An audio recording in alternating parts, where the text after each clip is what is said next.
নমস্কার বন্ধুরা, food divine বাংলাতে তোমাদের সকলকে অনেক অনেক স্বাগত জানিয়ে আজকের রেসিপিটা আমি শুরু করছি। আজকে আমি তোমাদের সাথে ডাঁটা আলুর খুবই টেস্টি একটা রেসিপি শেয়ার করব। আজকের রেসিপিটা তোমরা অবশ্যই বানিয়ে দেখো, আশা করছি ভালো লাগবে। এখানে আমি নিয়েছি 250 গ্রাম ডাঁটাকে এভাবে লম্বা টুকরো করে কেটে নিয়েছি।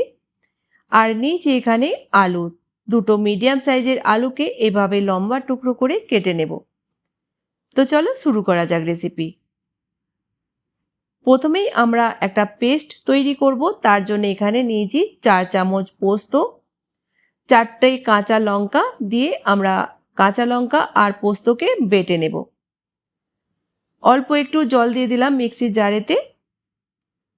এবার কড়াইতে নিয়ে নেব 2 চামচ তেল। তেল গরম হয়ে গেলে দিয়ে দেব এখানে আলু দেওয়ার পর আমরা 2 মিনিট মিডিয়াম ফ্লেমেতে ভেজে নেব। বন্ধুরা, আজকের রেসিপিটা তোমরা কোন গ্রাম থেকে বা কোন শহর থেকে দেখছো আমাকে কমেন্ট বক্সে অবশ্যই বলো। 2 মিনিটের জন্য আলুগুলোকে ভেজে নেওয়ার পর আমরা দিয়ে দেব এখানে ডাঁটা দেওয়ার পর আরও আমরা 2 থেকে 3 মিনিট ভেজে নেব, হালকা কালার চেঞ্জ হয়ে যাওয়া পর্যন্ত। 2-3 মিনিট পর আলু ডাঁটা যখন ভাজা হয়ে যাবে আমরা তুলে নেব আলু ডাঁটাকে। আর দিয়ে দিলাম এখানে 3 চামচ তেল গরম হয়ে গেলে দিয়ে দিলাম এখানে 1 চামচ কালো জিরে। দেব এখানে একটা মিডিয়াম সাইজের পেঁয়াজকে পাতলা স্লাইস করে কেটে। এবার পেঁয়াজকে আমরা ভেজে নেব যতক্ষণ না পেঁয়াজের কালার চেঞ্জ হয়ে যাচ্ছে। পেঁয়াজ ভাজা হয়ে গেলে দিয়ে দেব একটা মিডিয়াম সাইজের টমাটার, ছোট ছোট টুকরো করে কেটে। লবণ দিয়ে দিলাম স্বাদ মতো।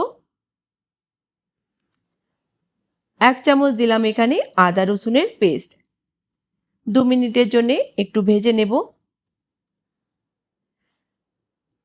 টমাটার যখন হালকা সফট হয়ে যাবে আমরা দিয়ে দেব এখানে কিছু ড্রাই মশলা। 1 চামচ দেব জিরা পাউডার, 1 চামচ কাশ্মীরি রেড চিলি পাউডার, ঝালটা অবশ্যই কম বেশি করে নিও। 1/2 চামচ হলুদ গুঁড়ো, 1/2 চামচ ধনিয়া পাউডার। অল্প একটু জল দিয়ে মশলাটাকে ততক্ষণ কষিয়ে নেব যতক্ষণ না টমাটার পুরোপুরিভাবে সফট হচ্ছে আর মশলার সাইড থেকে তেল আলাদা না দেখা যাচ্ছে। বন্ধুরা, আজকের রেসিপিটা যদি তোমরা বাড়িতে বানাও আমাকে কমেন্ট বক্সে অবশ্যই বলো তোমাদের কেমন লাগলো। তো গ্যাসের ফ্লেমটা মিডিয়াম রেখে আমি মশলাটাকে ভালো করে কষিয়ে নিচ্ছি। যখন মশলার সাইড থেকে তেল আলাদা দেখা যাবে আমরা দিয়ে দেব এখানে ভেজে রাখা আলু আর ডাঁটা। দিয়ে দেব এখানে পোস্ত আর কাঁচা লঙ্কার পেস্ট। গ্যাসের ফ্লেমটা মিডিয়াম করে দিয়ে আমরা ভালো করে 2 থেকে 3 মিনিটের জন্য ভেজে নেব। পোস্ত যে কোনো সবজিতে যখন তোমরা দেবে একটু যদি ভেজে তোমরা সবজিটা বানাও, সবজির টেস্ট কিন্তু 10 গুণা বেড়ে যায়। তো দেখো, পোস্তর পেস্ট দেওয়ার পর আমি কিন্তু ভালো করে কষিয়ে নিলাম 2 থেকে 3 মিনিটের জন্যে। যখন এইভাবে পুরোপুরিভাবে ড্রাই হয়ে যাবে, সাইড থেকে তেল আলাদা দেখা যাবে, আমরা দিয়ে দেব 1 কাপ জল।